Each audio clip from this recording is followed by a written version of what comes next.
સુરતના દરિયામાં તણાયેલી યુવતીની શોધખોળ યથાવત છે। 12 કલાક કરતા વધુ સમયથી ચાલી રહ્યું છે rescue operation. Pre wedding shoot માટે દરિયાકાંઠે આવ્યું હતું કપલ। પ્રચંડ મોજું આવતા યુવતી દરિયામાં તણાઈ હતી। જ્યોતિ પરમાર નામની યુવતીનો હજુ સુધી કોઈ પત્તો નથી લાગ્યો। વેરાવળ ફાયર અને મરીન પોલીસ શોધખોળ કરી રહી છે। સ્થાનિક માછીમારોની પણ મદદ લેવાઈ છે।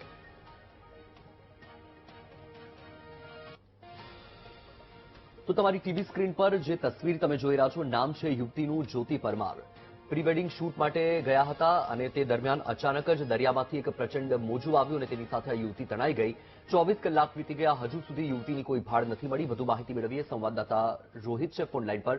રોહિત, જણાવશો કે યુવતીની શોધખોળ ચાલી રહી છે, ક્યાં પહોંચી પ્રક્રિયા અને શું માહિતી?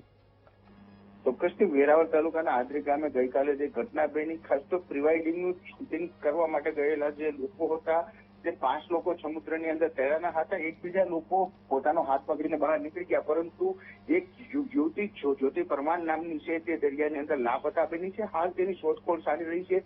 24 કલાક જેવો સમય થવા આવ્યો, પરંતુ હજી સુધી કોઈ ભાળ નથી મળી।